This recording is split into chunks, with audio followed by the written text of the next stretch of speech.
Kelihatan, Kak?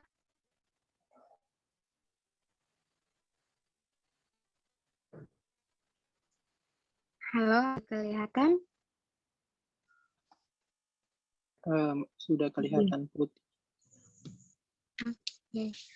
Jadi pada malam hari ini, melanjutkan pembahasan tadi malam, kita akan membahas pada bab yang ketiga tentang kerajaan yang dijanjikan. Sebelum kita masuk di penelaah Alkitab, ada baiknya kita diskusi terkait apa yang sudah kita dapat. Berharap teman-teman sudah persiapan, jadi kita bisa saling berbagi pandangan yang kita dapat dari bacaan di buku ini. Untuk itu mungkin ada dari teman-teman yang berbagi, waktu dan tempat dipersilahkan. Bisa bagian yang pertama dulu atau yang kedua.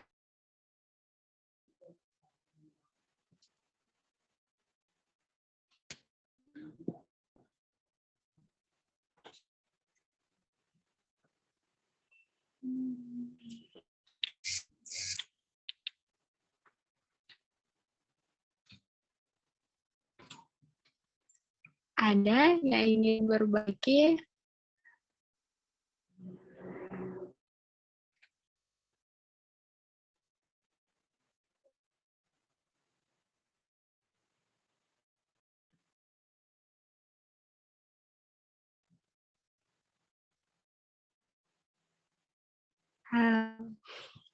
Jika tidak ada, mungkin yang bagian pertama saya akan sedikit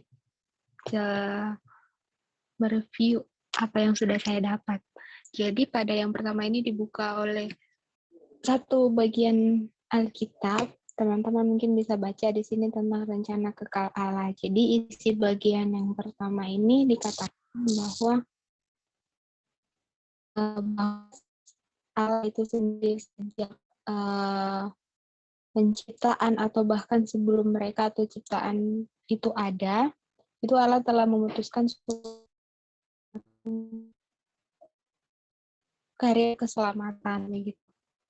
Ia berencana untuk memanggil umatnya ya ke dalam kekalahannya melalui Yesus Kristus. Di sini juga mungkin teman-teman juga kayak bertanya begitu, kalau misalnya Tuhan sudah tahu bahwa manusia akan jatuh ke dalam dosa, kenapa Tuhan mengizinkan manusia begitu? Kenapa tidak dihalangi atau ditahan atau segala sesuatu supaya manusia tidak jatuh dalam dosa? Namun di sini teman-teman juga mungkin sudah baca bahwa Alkitab tidak memberikan jawaban atas pernyataan tersebut. Tapi kita berpengharapan dan kita yakin dan percaya bahwa Allah tetap memegang kendali. Dari statement ini, Allah tetap memegang kendali, berarti ke depannya itu akan ada konsekuensi terhadap pemberontakan yang manusia sudah lakukan terhadap Allah begitu. Terus juga di sini juga ada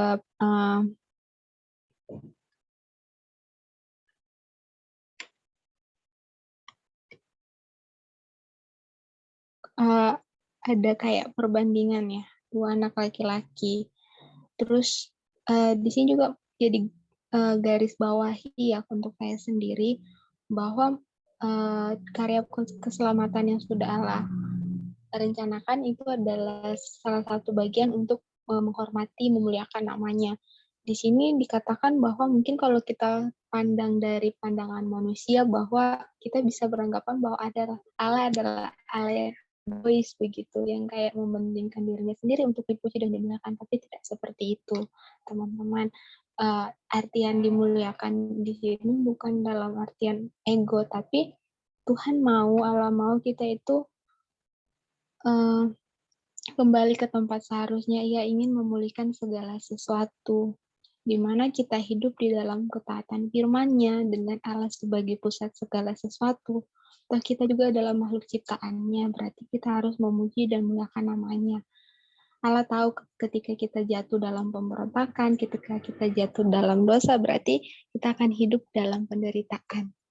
kita akan hancur. Makanya itu Allah mau kita memuji dan memuliakan namanya, masuk dalam rencananya dan dalam kehidupan yang sudah direncanakan. Tuh. Itu dari saya sendiri. Sepatah dua kata terkait ujian ini.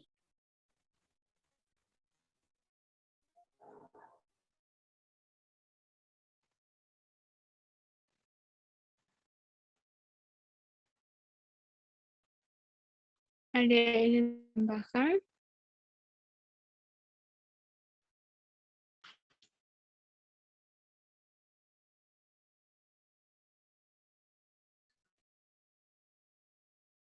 Oh, masih kedengaran suaranya, Kak?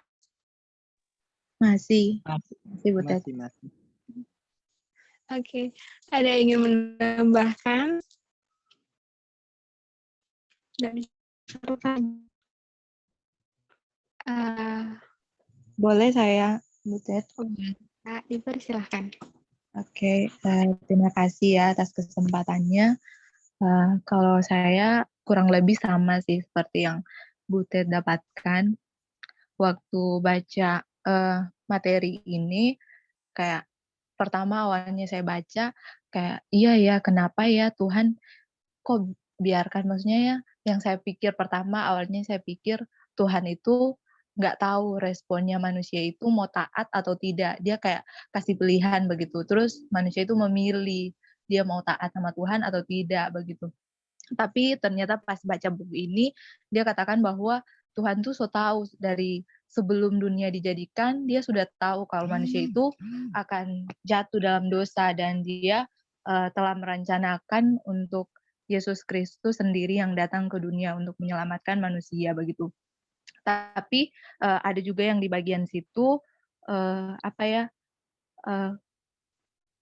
ini Tuhan itu dia datang begitu untuk memulihkan dunia ini, bukan semata-mata untuk menyelamatkan orang saja begitu. Ada pemikirannya saya yang pas baca ini terubah, maksudnya ada yang baru begitu yang saya dapat.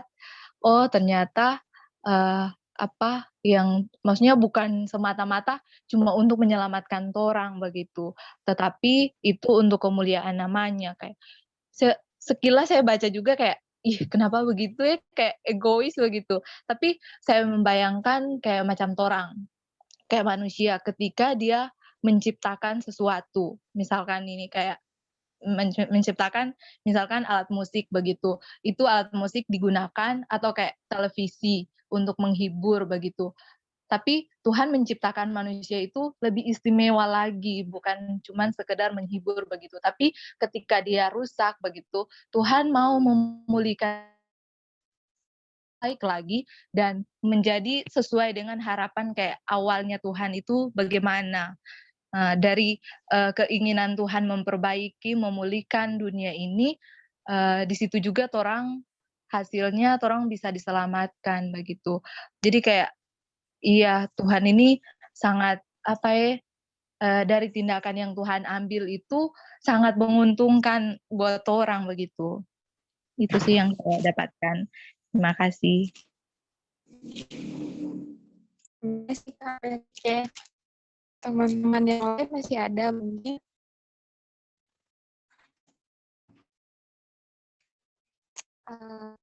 jika sudah tidak ada bagian yang kedua, di sini tentang ada yang ada yang ingin berbagi untuk opini yang kedua ini.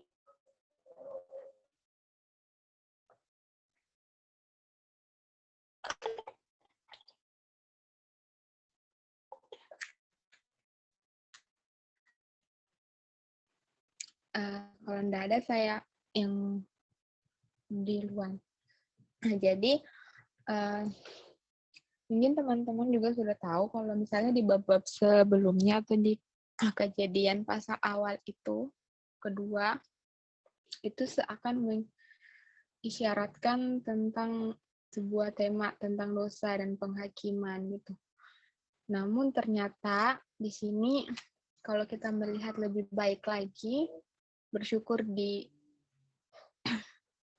diingatkan melalui buku ini bahwa sebenarnya ada anugerah di situ. Di sini teman-teman bisa lihat ada pembagian gambar dari dosa, penghakiman, dan anugerah. Dan buku ini juga sudah merangkum beberapa anugerah yang diberikan ya Kitab Kejadian. Yang pertama ada yang merembukan ular, ada tanda Kain, kemudian Henokh hidup bergaul dengan Allah, kemudian perjanjian Allah dengan Nuh, dan perjanjian Allah dengan Abraham. Untuk bagian yang pertama sendiri ini kayak untuk saya pribadi kayak saya tidak pernah kepikiran di sini untuk yang merumbukan ular di sini. Di sini teman-teman juga pasti tahu di Kejadian 3 ayat 15 di situ dikatakan hukuman bagi ular.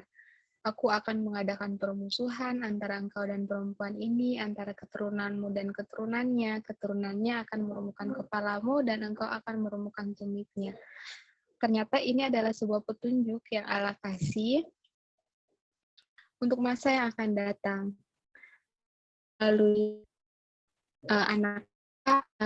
ketika anak Hawa, seorang manusia itu akan menghancurkan si iblis. Dan itu adalah Tuhan Yesus. Tuhan Yesus yang akan menghancurkan si iblis itu dan menyelesaikan segala pekerjaannya. Ini sejujurnya kayak pas pertama kali saya baca kayak, wow, dari awal aja sudah kayak Tuhan sudah kayak siratkan begitu. Dan sebenarnya saya tidak pernah kepikiran untuk yang ayat yang ini. Kemudian ada tanda Kain juga di sini. Walaupun Kain telah membunuh Habel, tapi Tuhan tidak meninggalkan. Tuhan memberi perlindungan dan berjanji apapun yang membunuh Kain akan mendapat hukuman. Kemudian yang ketiga ada Henokh yang hidup bergaul dengan Allah. Di sini dikatakan bahwa dalam Kejadian 3 kita akan menekankan bahwa tentang hukuman kematian yang dihadapi oleh setiap generasi ini diperlihatkan dengan pengulangan kalimat lalu ia mati. Dan ini mungkin membuat kita merasa kayak terpuruk berpikiran negatif begitu. Tapi melalui ayat yang ke-24 di sini, Kejadian 5:24 itu tidak diakhiri oleh kata-kata tersebut, melainkan di akhir dengan sebuah pengharapan melalui Henokh yang hidup bergaul dengan Allah. Yang kemudian diangkat oleh Allah ini merupakan suatu pengharapan bagi kita semua bahwa walaupun dunia ini sudah jatuh ke dalam dosa, tapi kita masih dapat terlepas dari hukuman itu dengan pengenalan akan Allah yang benar. Kemudian ada perjanjian Allah dengan Nuh.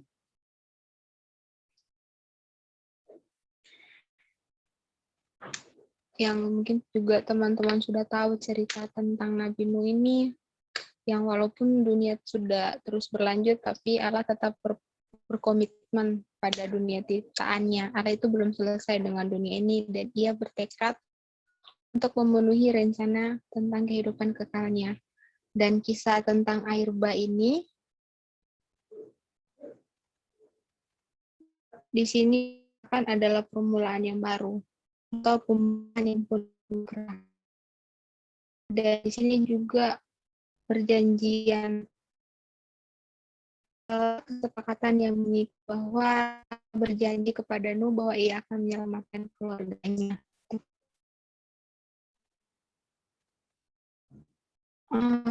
Kemudian di sini ada tentang kotak perjanjian, perjanjian yang dibuat Allah dengan manusia.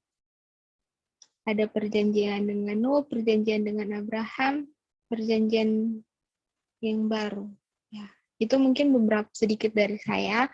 Teman-teman yang lain bisa menambahkan.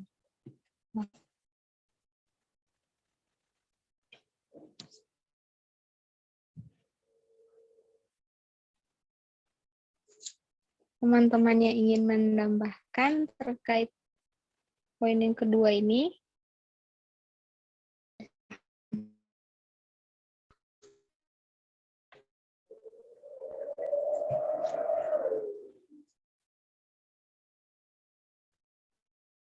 Kak Binar mungkin. Ada Kak Binar ya? Halo. Kak Binar, Kak Ferdi cetak keluar. Oh, lagi siapa Kak di ruangan, di room? Ferdi, Yudi, Kak Aldi, Hadi, Merike.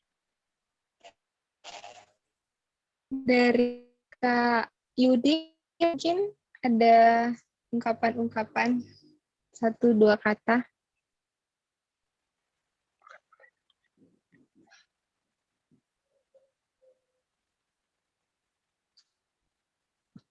Halo, Kak Aldi, bisa? Bisa. Silakan. Kalau dari Kak,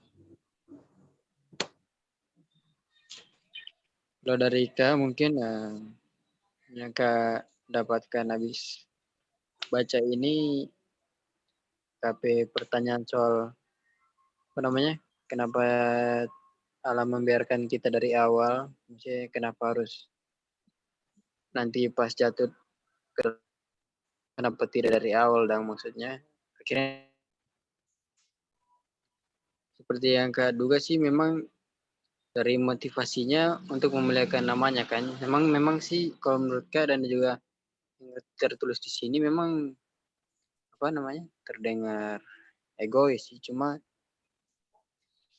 kan dari Alkitab juga tidak dituliskan memang alasan yang pastinya, cuma yang Kak dapatkan juga di sini walaupun begitu bukan berarti Allah kemudian lepas tangan atas apa namanya? Jatuhnya ke dalam dosa kita, maksudnya manusia jatuh ke dalam dosa kemudian Allah lepas tangan, tapi malah Allah akan mengusahakan dengan mengorbankan anaknya yang tunggal untuk kembali menciptakan kehidupan yang baru, kehidupan yang kekal seperti semula. Jadi yang Kak dapatkan untuk bacaan ini ya, walaupun orang akhirnya jatuh dalam dosa, tapi Allah tidak akan pernah lepas dari kehidupan kita. Dia akan menjadi sumber pengharapan kita untuk selama-lamanya. Kak,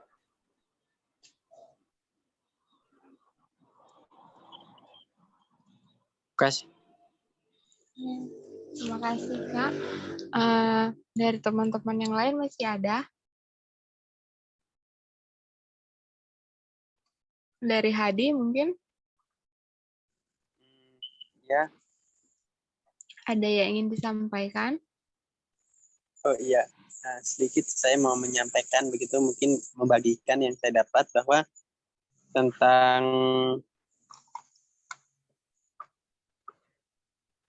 rencana kekal Allah, itu bahwa yang saya dapat ternyata ketika kita menggali Alkitab dan banyak sekali pertanyaan-pertanyaan yang di luar nalar yang mungkin tidak ada jawabannya. Di sini saya baru mengerti bahwa tidak semua Alkitab itu harus dimengerti begitu buat kita. Itu kadang sesuatu yang tidak bisa dimengerti itulah rencana Tuhan dan itulah apa ya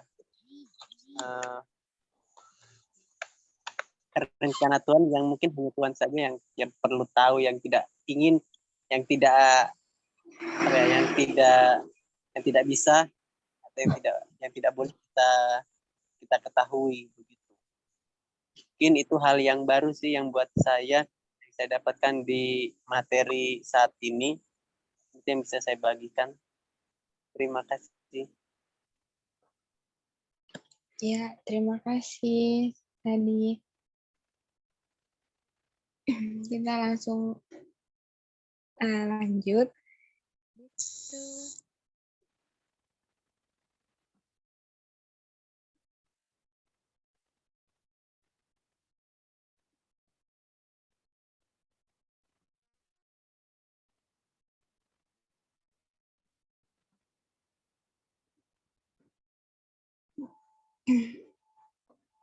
Oke, mohon maaf ada iklan sedikit.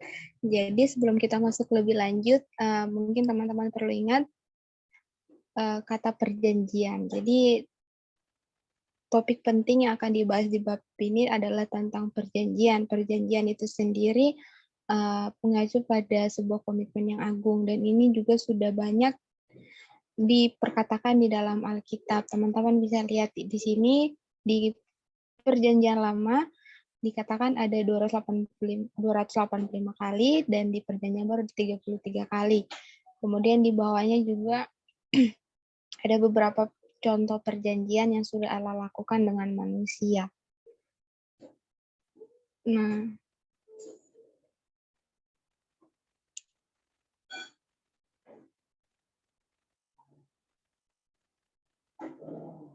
terkhususnya untuk perjanjian dengan Abraham,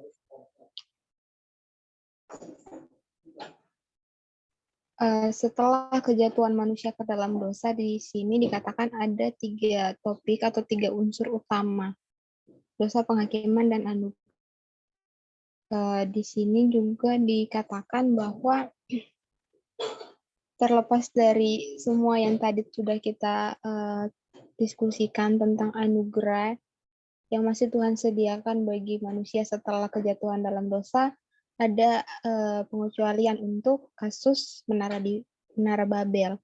Dalam kejadian ini, atau yang terdapat dalam Kejadian 11 ini, tidak ada tanda anugerah yang Allah sediakan bagi manusia.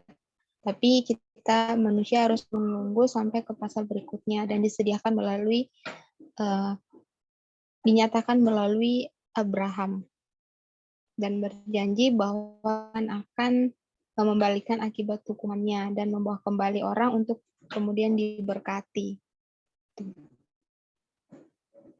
Di sini juga teman-teman harus garis bawahi bahwa Abraham sendiri itu dipilih bukan karena kebaikan atau ada hal khusus yang dilihat Allah, atau tidak ada hal khusus dalam diri Abraham.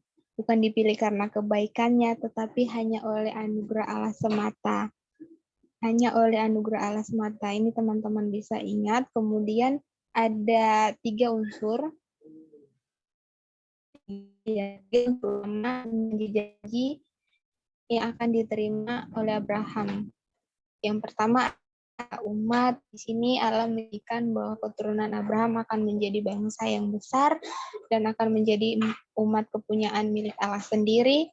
Kemudian yang ketiga adalah di mana Allah diperintahkan untuk meninggalkan tanah kelahirannya dan kemudian pergi ke tanah yang sudah dijanjikan Allah kepadanya, yaitu tanah perjanjian, tanah Kanaan.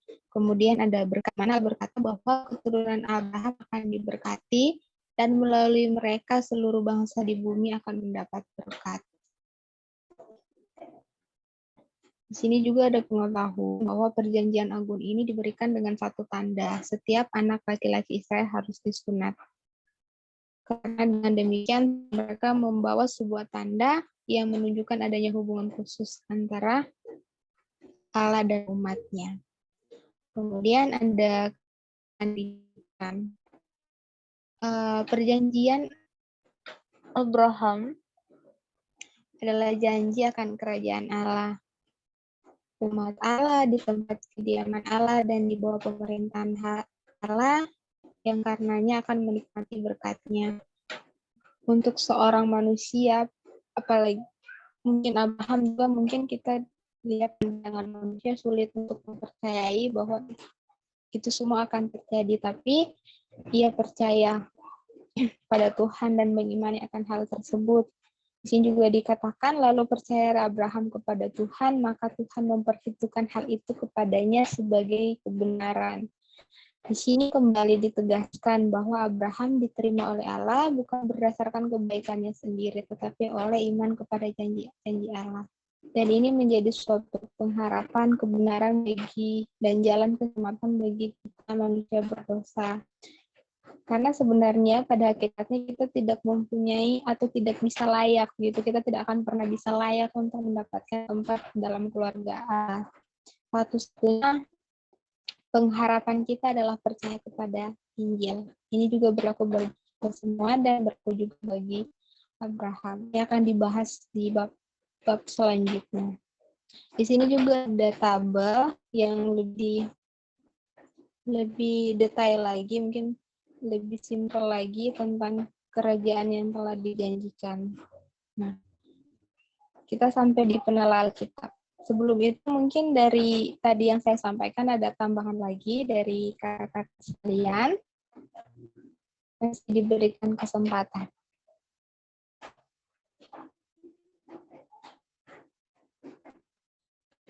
Dari Kak Rian mungkin.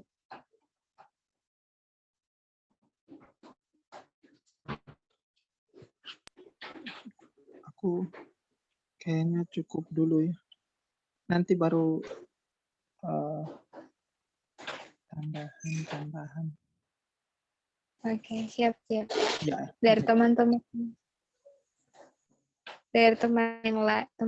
yang lain.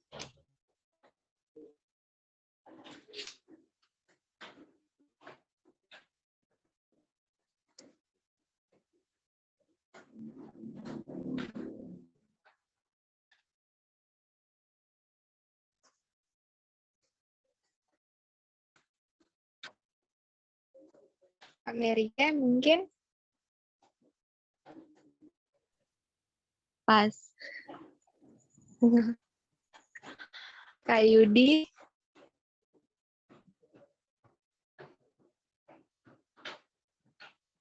Kak Aldi atau Hadi.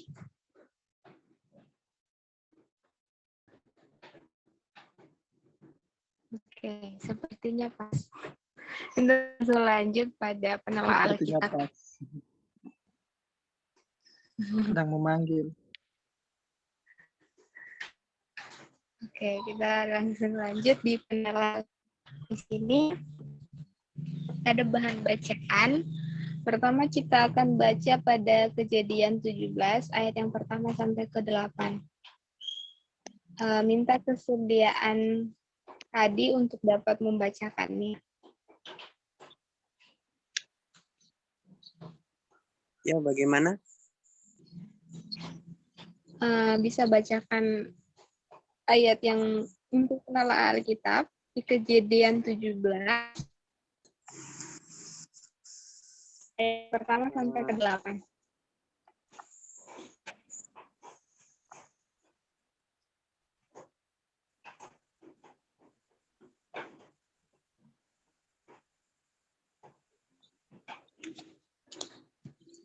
Kejadian berapa, Butet? Kejadian 17 ayat yang sampai Ada. di layar di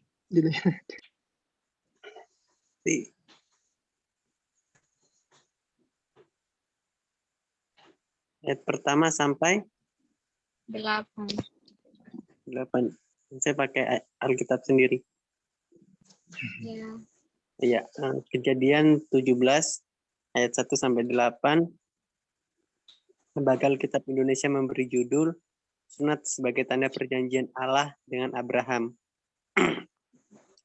Ayat pertama, ketika Abram berumur 99 tahun, maka Tuhan menampakkan diri kepada Abram dan berfirman kepadanya, Akulah Allah yang Maha Kuasa, hiduplah di hadapanku dengan tidak bercela.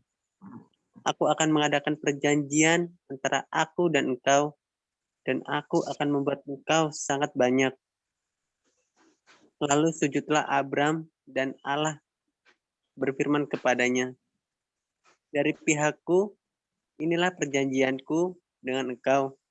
Engkau akan menjadi bapa sejumlah besar bangsa. Karena itu, namamu bukan lagi Abram, melainkan Abraham. Karena engkau telah kutetapkan menjadi bapa sejumlah besar bangsa. Aku akan membuat engkau beranak cucu sangat banyak. Engkau akan kubuat menjadi bangsa-bangsa, dan daripadamu akan berasal raja-raja. Aku akan mengadakan perjanjian antara aku dan engkau, serta keturunan-keturunanmu, menjadi perjanjian yang kekal, supaya aku menjadi Allahmu dan Allah keturunanmu. kepadamu dan kepada keturunanmu akan kuberikan negeri ini yang kau diami sebagai orang asing, yakni seluruh tanah Kanaan akan kuberikan menjadi milikmu untuk selama-lamanya, dan aku akan menjadi Allah mereka. Terima kasih, Adi. Bacaan yang kedua terdapat di Galatia 3. Galatia 3.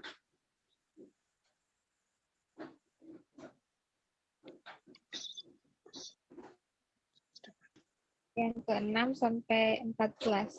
Minta kesediaan Kak Ali untuk dapat membacakan.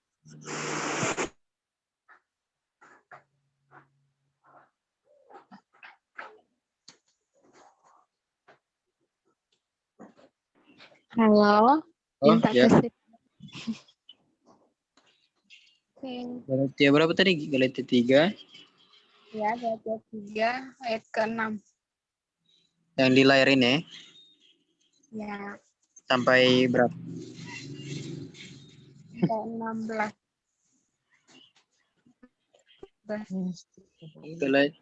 Galatia 3 ayat 6.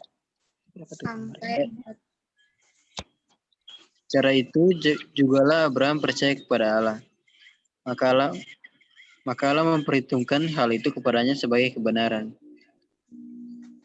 Jadi kamu lihat bahwa mereka yang hidup dari iman, mereka itulah anak-anak Abraham dan kitab suci, yang sebelumnya mengetahui bahwa Allah membenarkan orang-orang bukan Yahudi oleh karena iman. Telah terlebih dahulu memberitakan Injil kepada Abraham. Olehmu segala bangsa akan diberkati. Jadi mereka yang hidup dari iman, mereka yang diberkati bersama-sama dengan Abraham yang beriman itu. Karena semua orang yang hidup dari pekerjaan hukum Taurat berada di bawah kutuk. Sebab ada tertulis, terkutuklah orang yang tidak setia melakukan segala sesuatu yang tertulis dalam kitab hukum Taurat. Dan bahwa tidak ada orang yang dibenarkan di hadapan Allah karena melakukan hukum Taurat adalah jelas, karena orang yang benar akan hidup oleh iman. Tetapi dasar hukum Taurat bukanlah iman, melainkan siapa yang melakukannya akan hidup karenanya. Kristus telah menebus kita dari kutuk hukum Taurat dengan jalan menjadi kutuk karena kita. Sebab ada tertulis, terkutuklah orang yang digantung pada kayu salib. Yesus Kristus telah membuat ini, supaya di dalam Dia berkat Abraham sampai kepada bangsa-bangsa lain, sehingga oleh iman kita menerima roh yang telah dijanjikan itu. Terima kasih untuk Aldi yang sudah membacakan. Kita masuk di pertanyaan pertama, membahas tentang Kejadian 17 ayat 1 sampai 8. Di sini Allah meneguhkan perjanjiannya dengan mengulangi janji-janjinya. Daftarkan janji-janji Allah tersebut di bawah 3 judul berikut ini. Teman-teman yang ingin menjawab dipersilahkan. Ini rangkuman tadi sudah ada di buku. Ada yang ingin menjawab?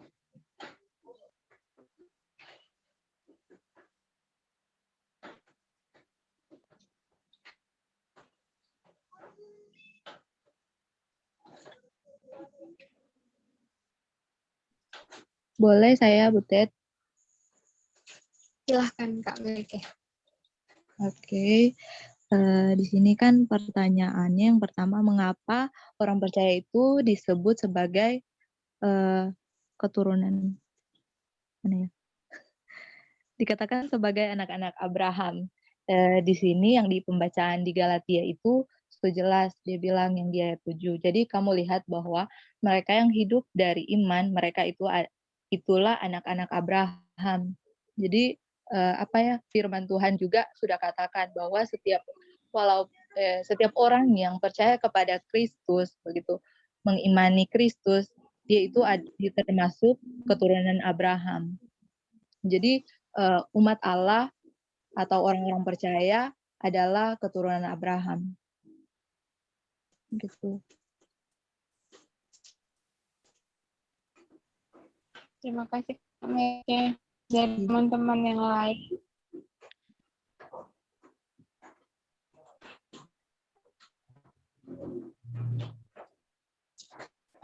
Sedikit memotong ya. Tadi Kak Merika jawab untuk bagian yang Galatia. Jadi untuk menegaskan bagian yang pertama, jadi teman-teman bisa buka tadi. Ini sudah dibahas di buku, jadi teman-teman bisa baca. Langsung aja kita langsung masuk ke Galatia 3 ayat 6 sampai 14 yang tadi sudah dibacakan oleh Kak Aldi.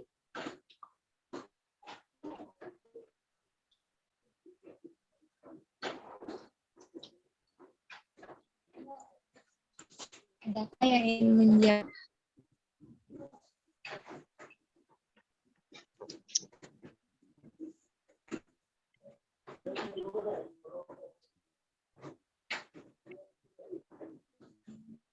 Tadi Kak Merika sudah jawab bagian yang pertama. Kita yang kedua, apa artinya hidup dari pekerjaan hukum Taurat? Ayat ke-10, bagaimana hal itu kita lakukan dalam kehidupan sekarang? Teman-teman yang ingin menjawab dipersilahkan.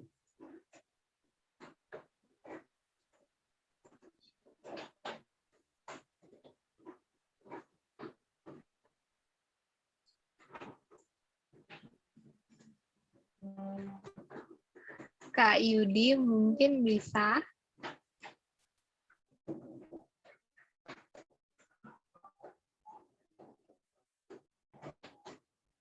Hadi bisa.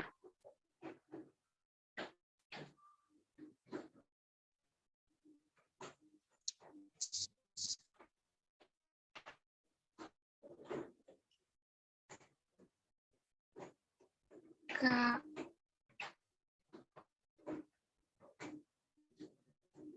Aldi.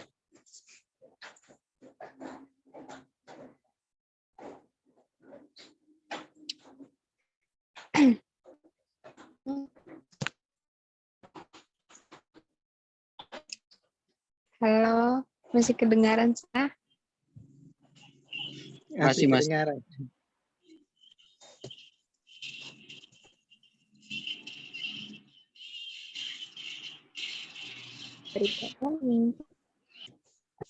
Mungkin dari saya buat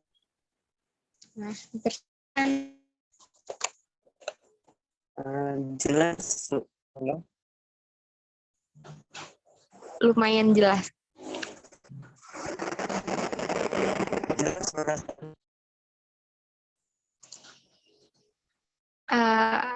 Agak tidak jelas. Coba satu kali lagi.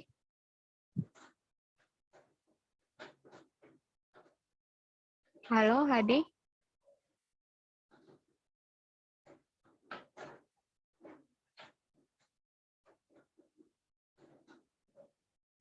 Halo, Hadi.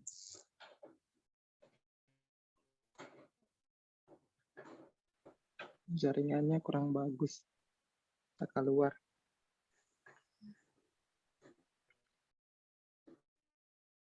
Dari Kak Rian mungkin bisa bantu menjawab untuk pertanyaan yang bagian ketiga.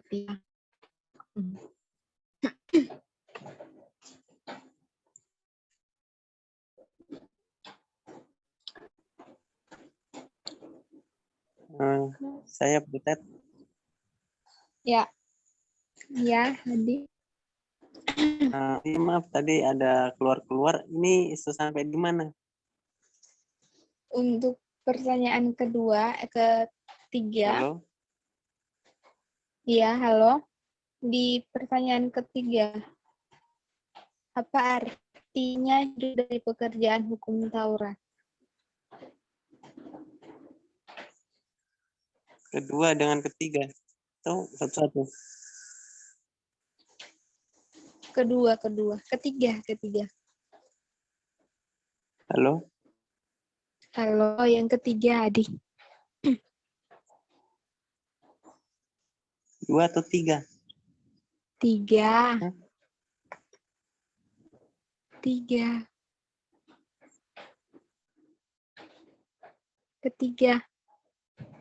Kedengaran?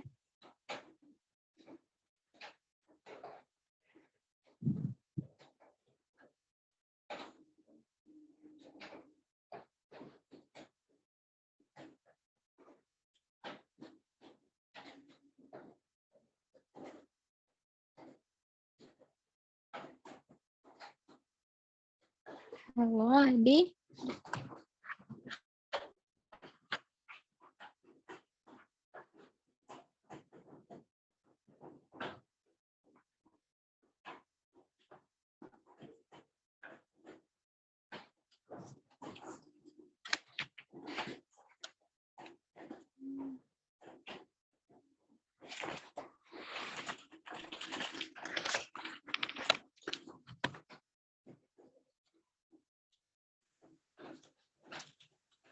Oh iya, dari saya pertanyaan yang kedua dan ketiga, yang kedua, apa artinya hidup dari pekerjaan hukum Taurat?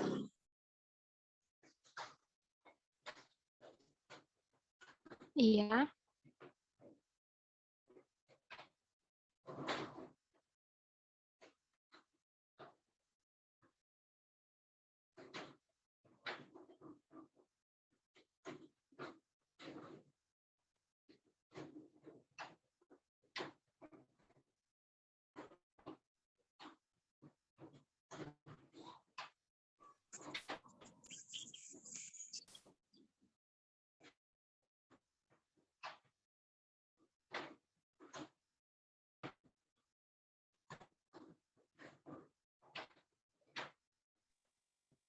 Halo, Iya, halo.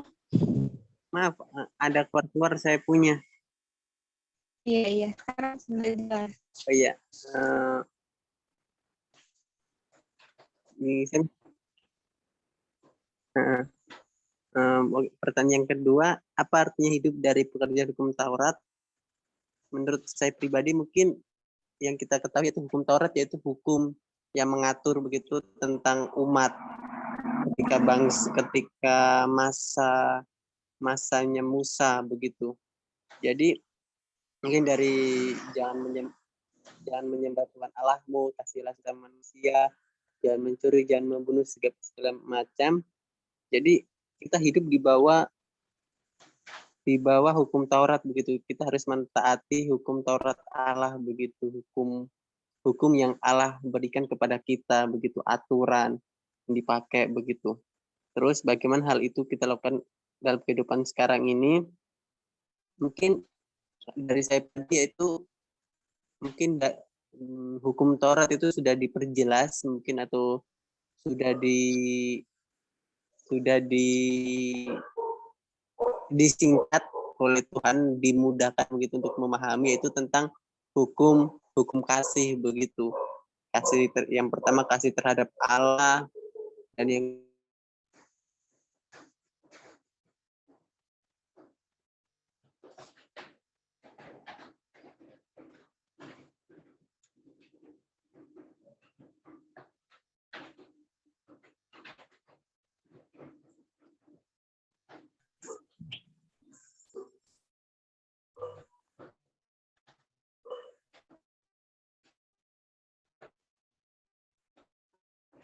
halo, Iya, halo. masih jelas? Iya, jelas. Ya itu.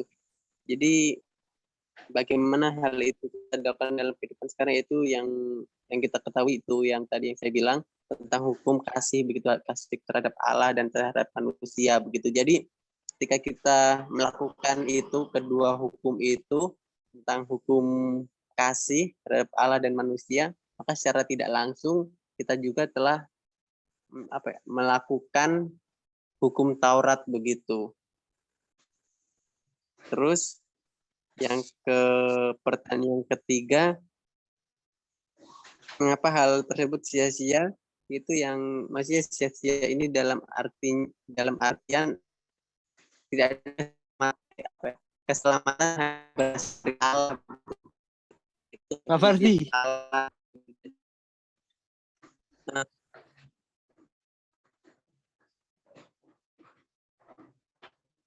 Iya.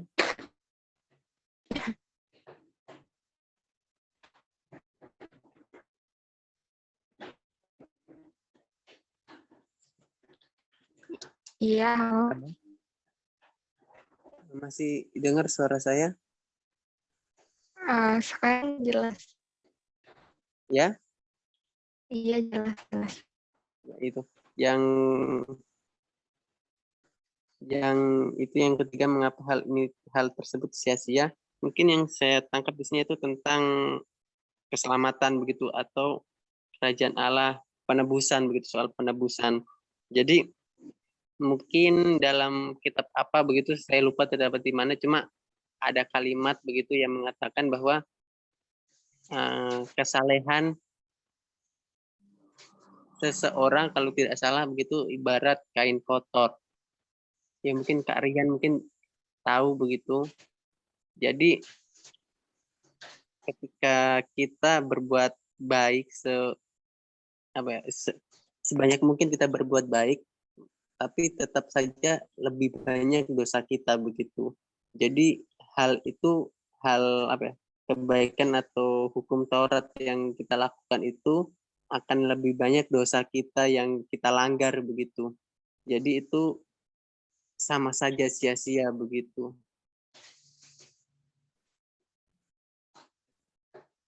Oh ya, Yesaya 64 ayat 6. Ya, kasih karya.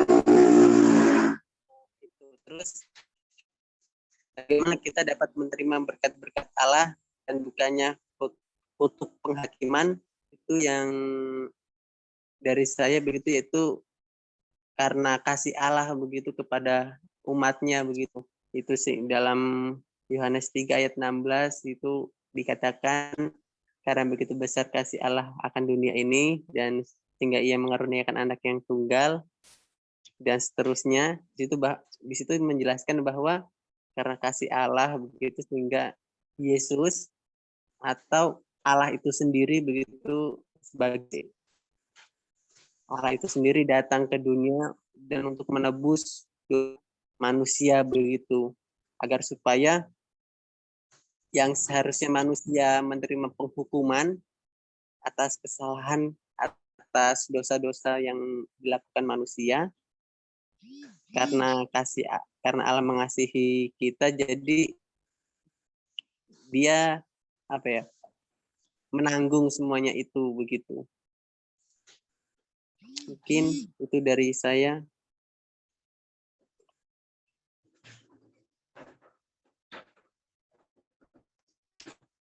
Iya, terima kasih Adi untuk jawabannya. Dan teman-teman yang lain mungkin masih ada tambahan dari Kak Aldi, ada Yudi terkait dan dari pertanyaan.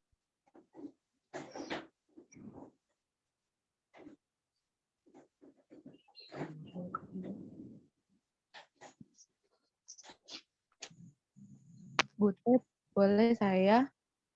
Iya, Kak Merike, silahkan. Baik, terima kasih atas kesempatannya. Tunggu ya. Saya lihat lagi DP. Sabar ya.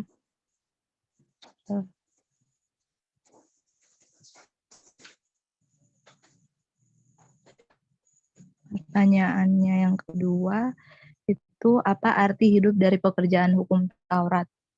Kalau yang saya baca dari terjemahan yang firman Allah yang hidup, di situ hidup dari pekerjaan hukum Taurat itu maksudnya orang-orang di saat itu menggantungkan keselamatannya itu pada hukum Taurat.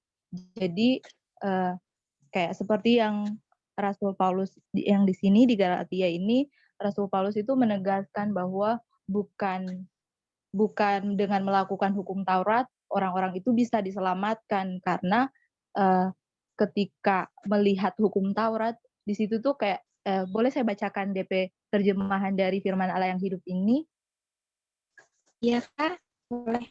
Ya, yang di sini, yang di ayat 10 itu, dan orang yang menggantungkan keselamatannya kepada hukum Taurat berada di bawah kutuk Allah, sebab Kitab Suci dengan jelas mengatakan, terkutuklah setiap orang yang melanggar salah satu hukum yang tertulis dalam kitab hukum Allah. Jadi di sini dia menjelaskan bahwa orang-orang ketika hukum Taurat itu dikasih, orang-orang itu harus melakukan secara sempurna begitu. Tidak boleh ada cacat. Tapi ketika ada salah satu yang dilanggar, maka dorang akan terkutuk. Jadi kayak di sini itu ditampakkan sekali begitu. Ketika orang tidak bisa melakukan hukum Taurat, berarti otomatis orang tidak bisa selamat begitu.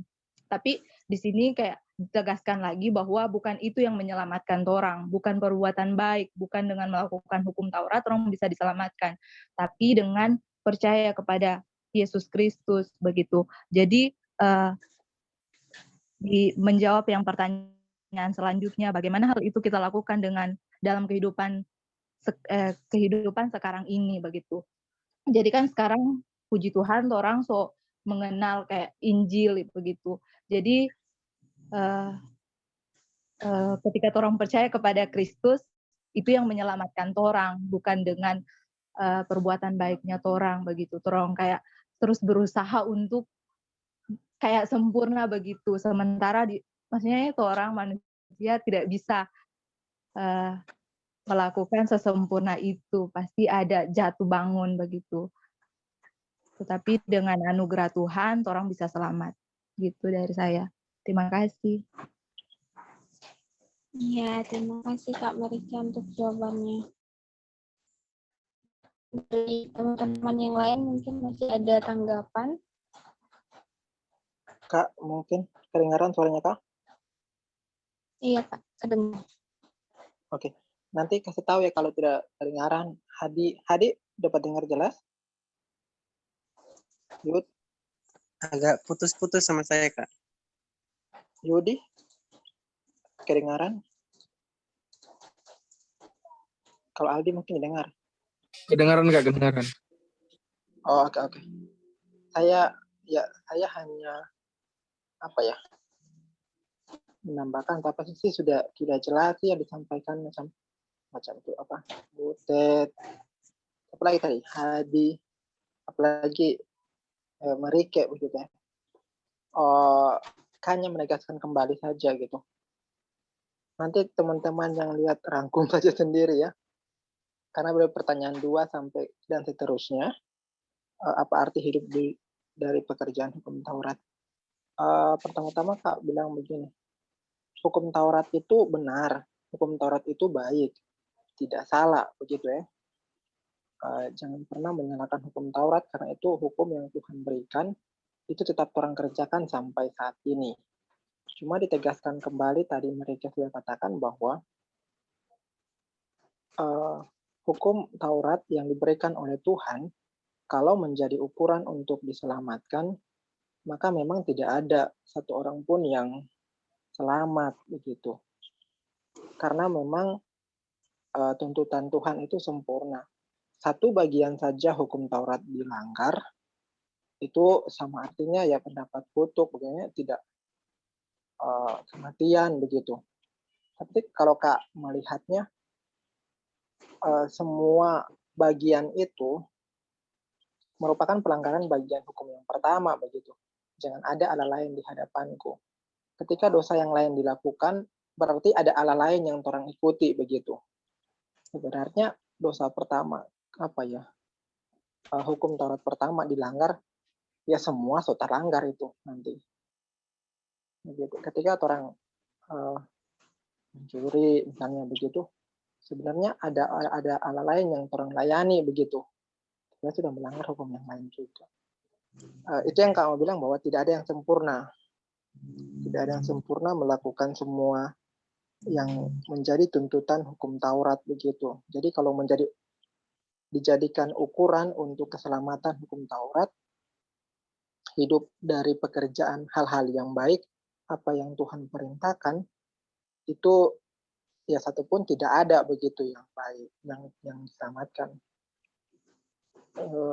Ya kebenaran orang saja, kesalahan orang seperti kain kotor, seperti yang anu katakan tadi.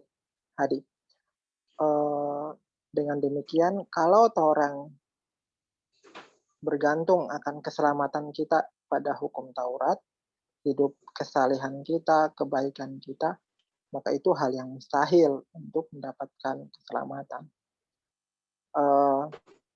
Kenapa hanya anugerah? Kenapa hanya percaya kepada Kristus yang memungkinkan, yang bisa begitu supaya selamat? Karena hanya Yesus yang sempurna hidup melakukan semua tuntutan hukum Taurat. Hanya Yesus yang sempurna, tidak berdosa, dia hidup di bawah hukum Taurat. Berarti hidup melakukan semua tuntutan hukum Taurat, tidak ada yang tidak dia lakukan begitu.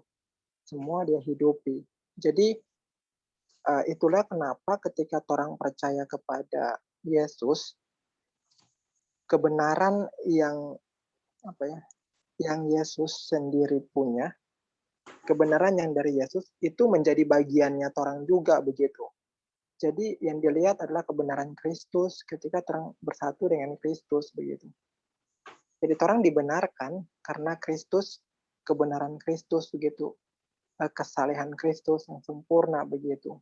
Itu yang menjadi pertimbangan, ukuran begitu. Begitu orang. Itulah kenapa orang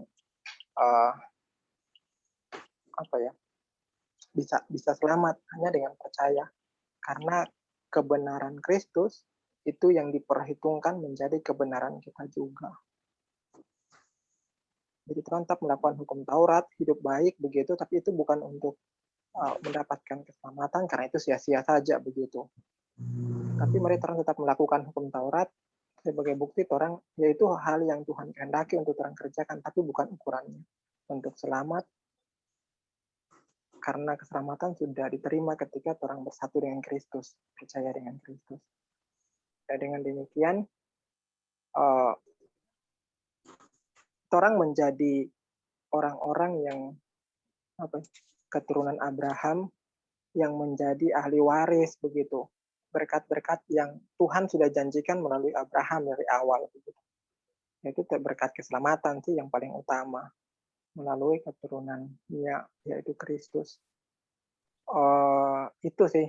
Jadi berkat Tuhan itu orang bisa terima. Orang bukan keturunan Abraham secara lahiriah, keturunan dari Abraham memang nenek moyang Abraham, terus darah begitu, hubungan darah, tetapi orang keturunan Abraham secara rohani begitu. Jadi ukuran untuk selamat bukan keturunan Abraham yang secara lahiriah yang diperhitungkan Allah, tetapi bagaimana keturunan Abraham melalui Kristus, berkat itu menjadi semua milik semua bangsa begitu. Jadi orang bersyukur bisa dicangkukan kepada keturunan Abraham, dan orang tanah bilangnya, bukan orang Israel, bukan orang Yahudi, Israel musuhnya. Kalau Yahudi diputuskan untuk Yehuda, bukan orang Israel, tunas yang asing, orang bilang begitu, orang-orang yang tunas mangga, tapi ada dicangkokkan ke pohon durian, misalnya begitu. Orang cabang liar yang dicangkokkan di cabang yang utama begitu, yang baik. Jadi orang bersyukur sih sebagai keturunan rohani dari Abraham bisa menikmati begitu berkat-berkat dari Abraham. Itu dari Kak berkaitan dengan hukum Taurat begitu. Jadi jangan menggantungkan kepada pekerjaan hukum Taurat pada hal-hal yang orang lakukan, tetapi dasarkan keselamatan kita kepada kepercayaan kepada Kristus, karena Kristus yang sempurna dan mengerjakan hukum Taurat itu, dan kebenarannya Kristus itu yang akan menjadi bagiannya orang ketika orang percaya. Itu dari Kak. Agak panjang lebar. Masih jelas suaranya atau masih putus-putus? Jelas, Kak. Jelas sekali. Hadi, dengar jelas? Yudi, Aldi? Kayaknya jaringan mereka terganggu. Mereka bisa dengar jelas? Bisa, Kak. Iya, thank you ya. Terjemahannya memudahkan dimahami.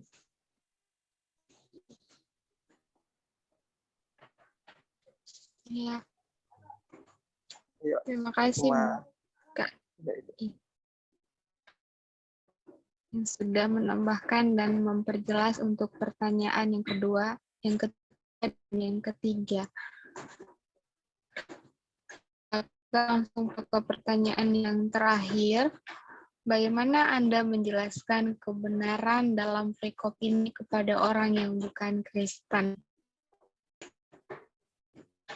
Ya, teman-teman yang ingin menjawab diberikan kesempatan. Kak Yudi mungkin bisa menjawab.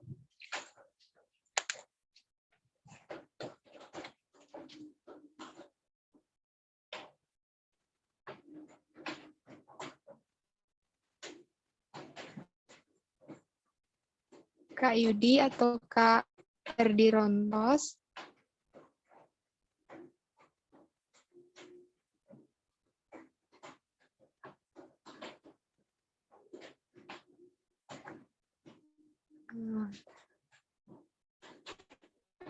Iya. Oke, Kak. Ada mungkin yang sudah merencanakan akan menyampaikan kebenaran ini ke sesama yang tidak seiman kita. Ada? Dari teman-teman mungkin?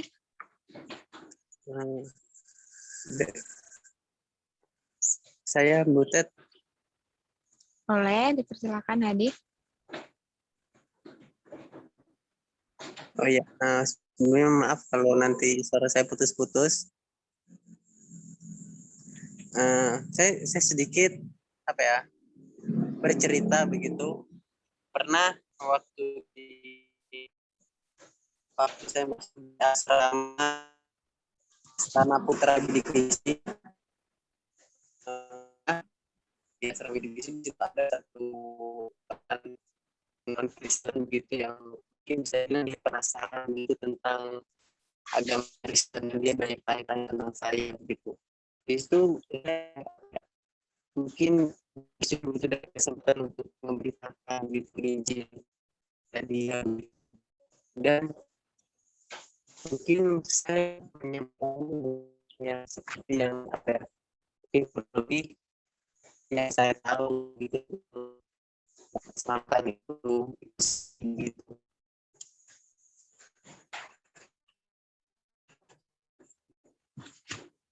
Hadi, mohon maaf suaranya putus.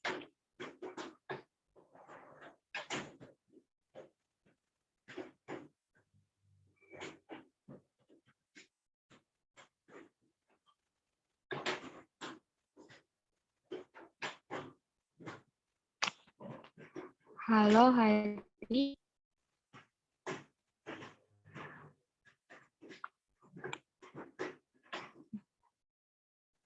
Oh.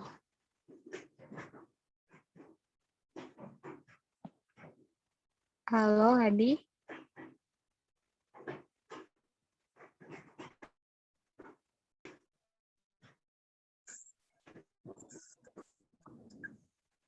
Ya, halo. Ya, lanjutkan boleh. Ya, tadi ada kata keluar. Oke, maaf. Ya. Itu.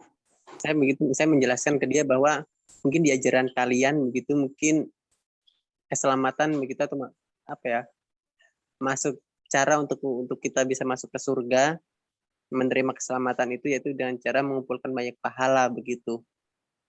Terus saya bilang kalau di ajaran saya begitu di agama Kristen bahwa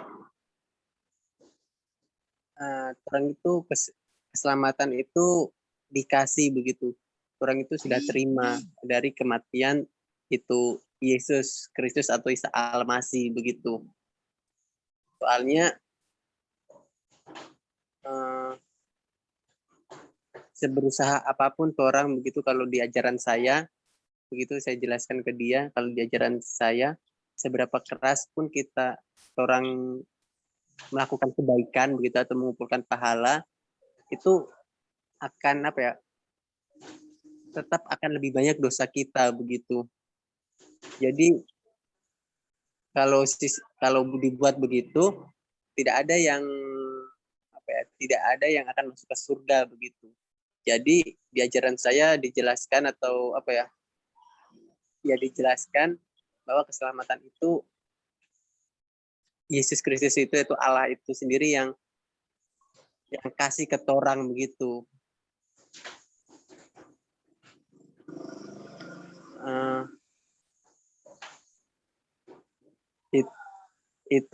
Itu sih yang saya bisa bagikan.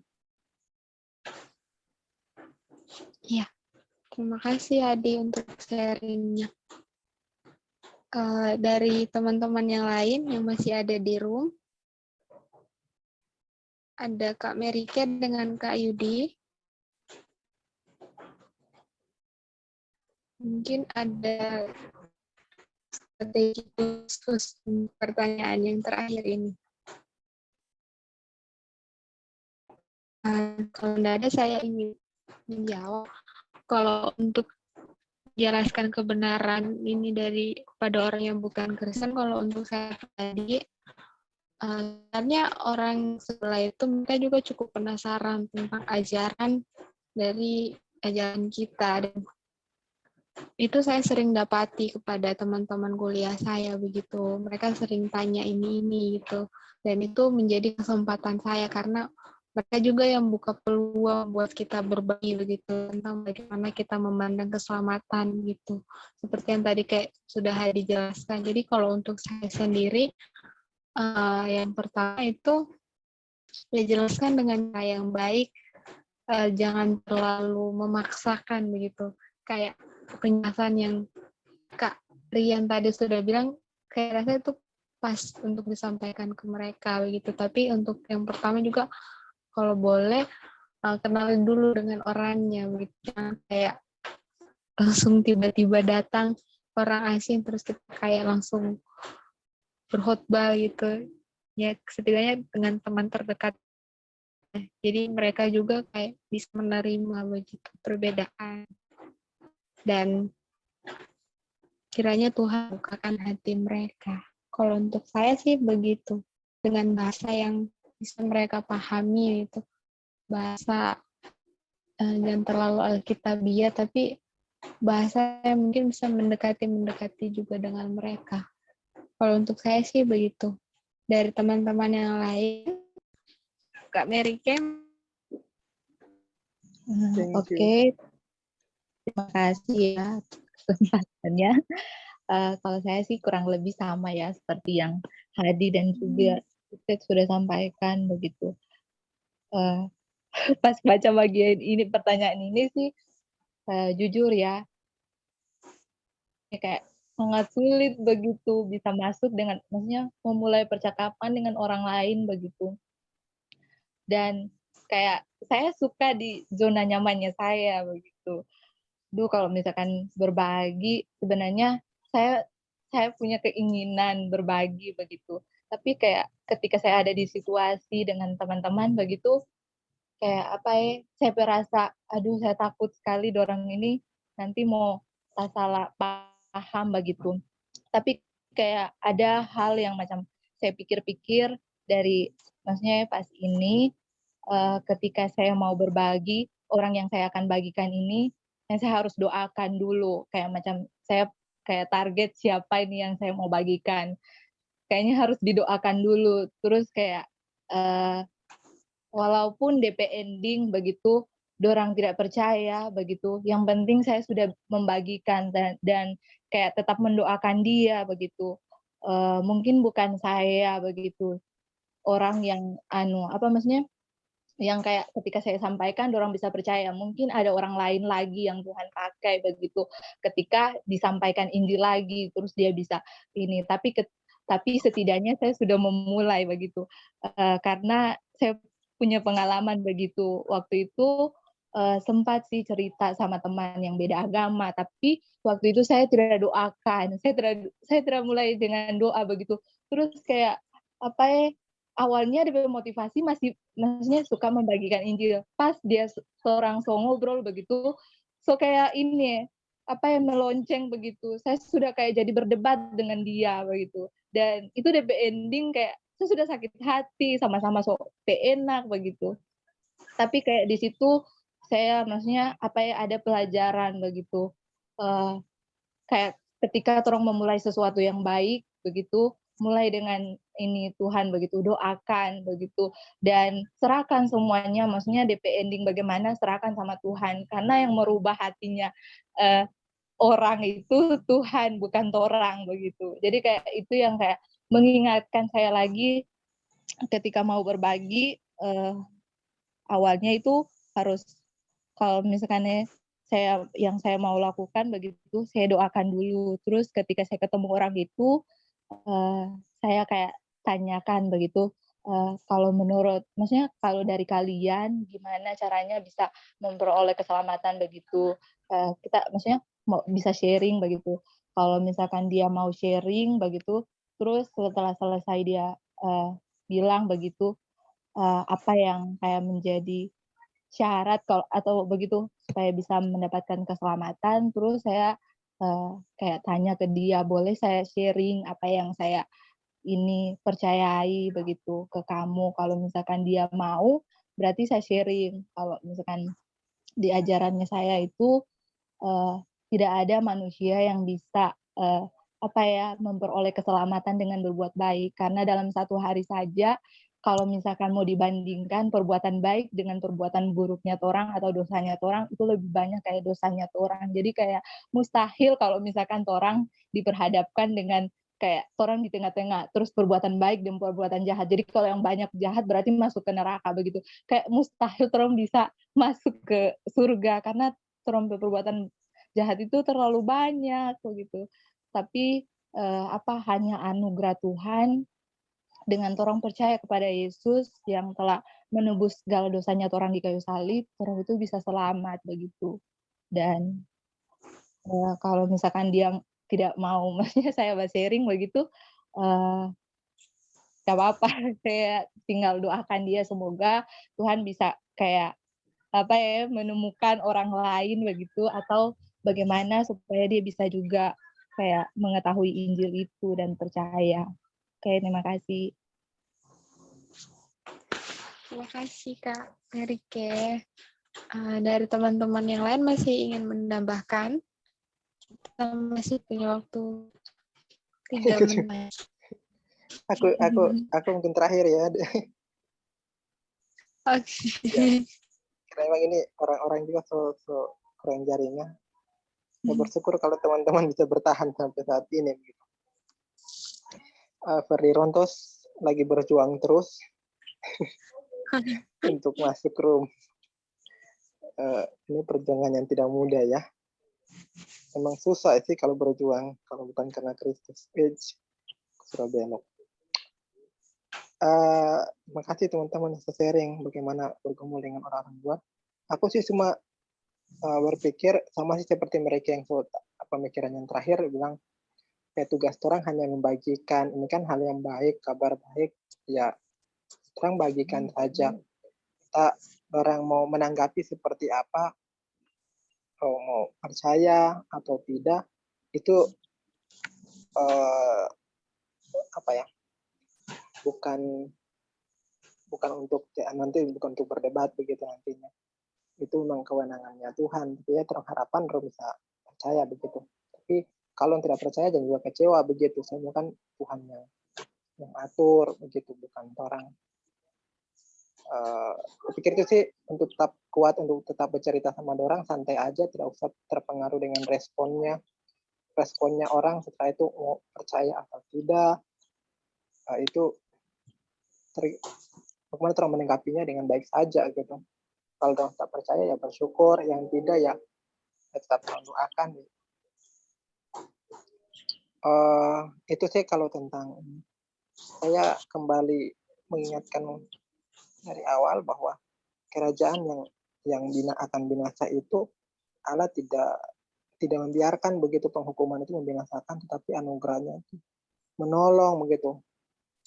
Dan ini yang membedakan dengan kepercayaan dengan yang lain begitu, keyakinan.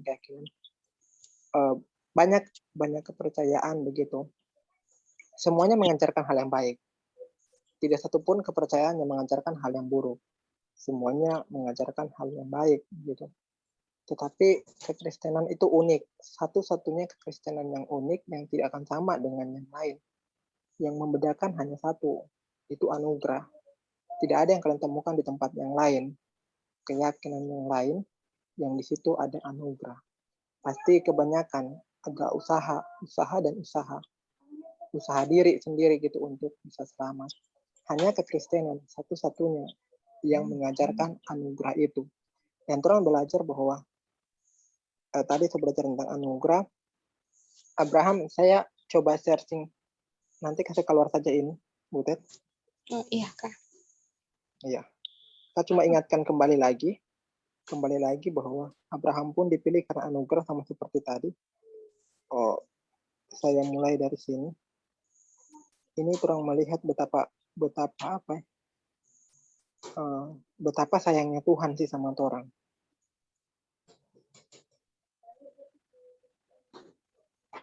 Udah kelihatan? Yosua 24 ayat 2.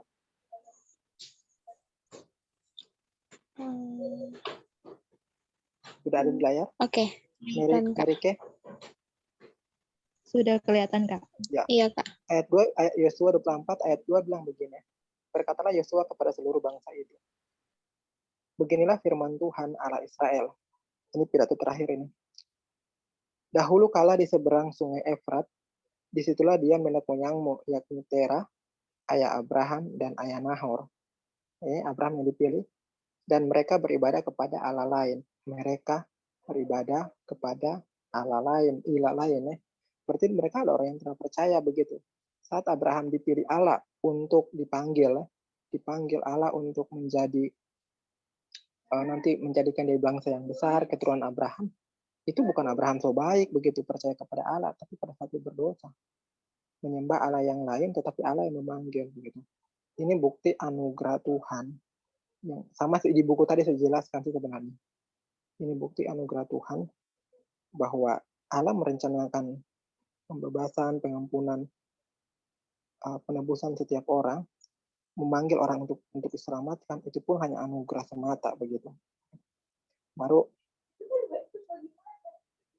aku melihat dari perjanjian Abraham itu pun ini sangat bagaimana ya, begitu sayangnya Tuhan sama orang. Ini kalau teman-teman baca di Kejadian 15, ada beberapa kali itu diulang terus perjanjian. Kejadian 12, Kejadian 15, Kejadian 17. Kejadian 17 itu sunat. Nanti. Sorry. Masih kelihatan ini? Mati, Kak. Mati. Sorry. Tadi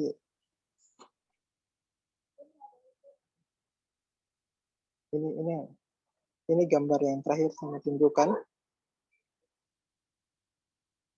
Oops. So kelihatan?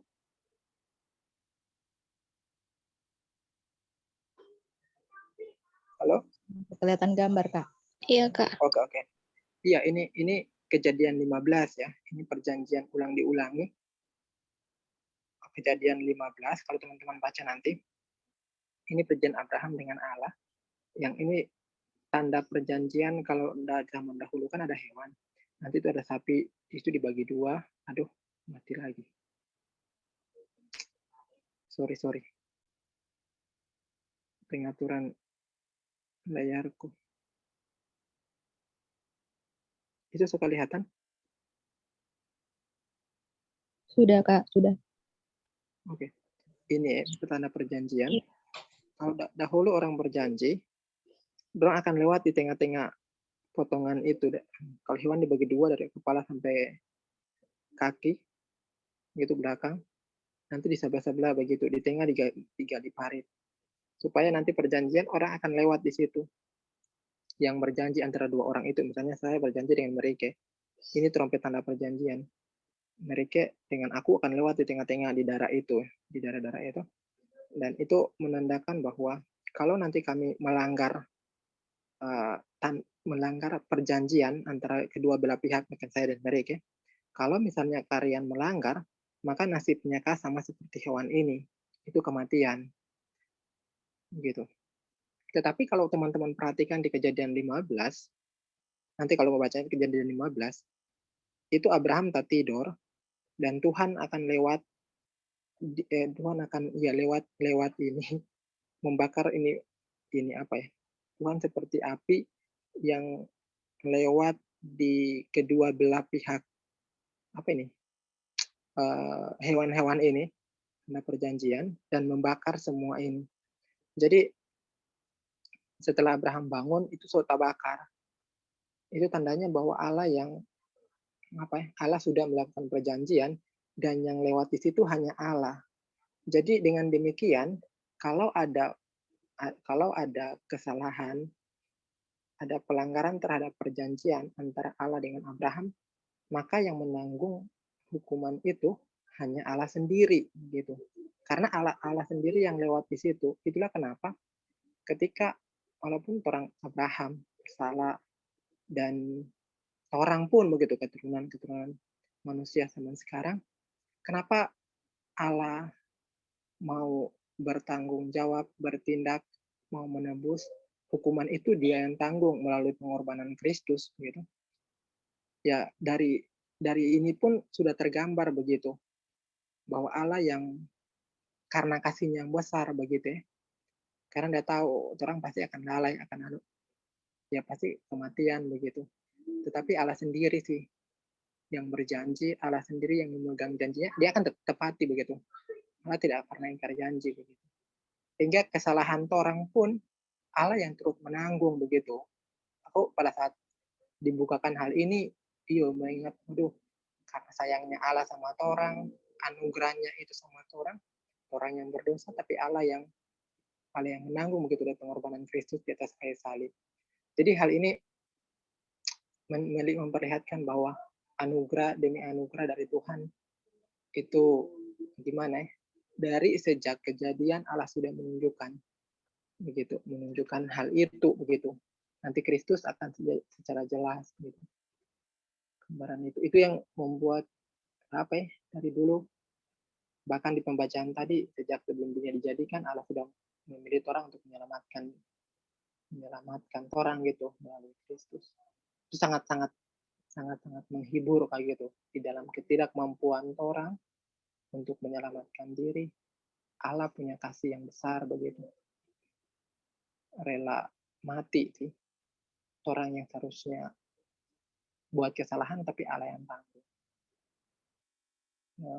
Itu sungguh sangat mengharukan. Mendorong untuk tetap percaya dan tetap tunjukkan sih rasa terima kasihnya orang sama Allah. Itu sih dari Kak. Sudah lewat waktu. Thank you.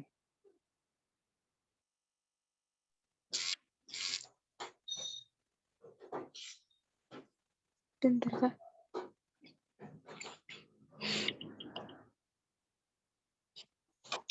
Kayaknya termasuk boleh tutup. Masuk malam orang tua. Keluar juga sih. Oh iya. Ya. Terima kasih buat tambahannya dan yang sudah diberikan oleh kalian. Kiranya itu terus menolong kita untuk ke depannya. Kita akan menutup pertemuan kita pada malam hari ini. Terima kasih untuk teman-teman yang masih stay di room.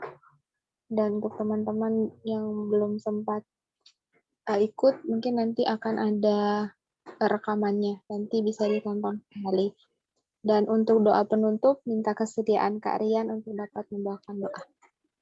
Yuk, mari kita berdoa. Bersyukur kepadamu Bapa di surga untuk malam ini. Dengan kami kesempatan untuk belajar kembali. Bagaimana Allah merencanakan memulihkan segala sesuatu yang sudah dirusak karena dosa. Dengan anugerah-Mu yang besar memilih Abraham, bapa leluhur bangsa Israel, dan kami pun termasuk di dalamnya keturunan Israel, karena kami merupakan bagian dari keturunan rohani yang percaya kepada keturunan Abraham, yaitu Kristus. Sehingga berkat-berkat Abraham akan menjadi milik kami. Semua ini Tuhan pilih, Tuhan rencanakan hanya berdasarkan anugerah Tuhan yang besar. Kasih sayang Tuhan kepada kami. Terima kasih Tuhan. Tuhan menarik kami, bukan dengan tarikan yang keras karena paksaan atau karena kekuatan yang begitu besar, tetapi Tuhan menarik kami hanya dengan panggilan yang lembut, dengan kasih yang besar. Ini sungguh berbeda dengan hal yang lain. Kalau yang lain memaksa untuk memanggil kami, bagaimana kami bisa mengikuti sesuai dengan aturan dan aturan. Tetapi Tuhan penuh dengan lembut, dengan suara yang lembut, memanggil kami kembali dengan kasih yang besar. Membiarkan kami sendiri yang memilih, membiarkan kami sendiri yang rindu, membiarkan kami sendiri yang dengan kesediaan hati yang besar untuk datang kepadamu. Tapi itu semua karena Engkau yang membukakan, Engkau yang menarik kami. Terima kasih Tuhan, terima kasih dengan kasih-Mu yang besar. Yang sudah Tuhan nyatakan bagi kami. Kiranya kami pun terpanggil menjadi rindu kepadamu. Terima kasih Tuhan, ini kami mengajar. Tuhan menjadikan segala sesuatu yang menjadi tuntutan, yang menjadi tanggung jawab, yang menjadi keharusan untuk kami lakukan dengan anugerah yang besar. Itu menjadikan sebuah kerinduan, bukan kewajiban. Terima kasih Tuhan, terima kasih. Ini doa kami dan syukur kami. Kami serahkan atas kami selanjutnya dalam kuasa-Mu. Biar kami terus menikmati kasih-Mu yang sudah Tuhan nyatakan di kami. Terima kasih untuk Butet yang sudah menjadi moderator kegiatan malam ini, bagi teman-teman yang lain mungkin tidak sempat hadir maupun yang mungkin jaringan kurang baik. Dan nanti kami akan bertemu lagi sering berpuasa dengan jaringan yang baik dengan waktu yang Tuhan sudah tetapkan. Terima kasih Tuhan. Dalam nama Yesus kami berdoa. Amin. Amin. Terima kasih Kak Rian. Terima kasih Butet, terima kasih Karian. Iya, terima kasih juga Oke, Kak. nanti rekamannya Kak coba kirim ya. Iya, Kak. Soalnya yang rekaman kemarin tidak bisa dinonton karena kasih hapus. Kasih download. Ternyata cuma 1 giga kapasitas untuk menyimpan video. Rekaman maksudnya. Iya. Iya, cuma 1 giga. Jadi kalau kasus sudah download, maka Kak akan hapus untuk merekam yang berikutnya. Tapi Kak coba share dulu ini yang hasil rekamannya. Oke. Oke. Terima kasih ya. Selamat malam semua. Malam.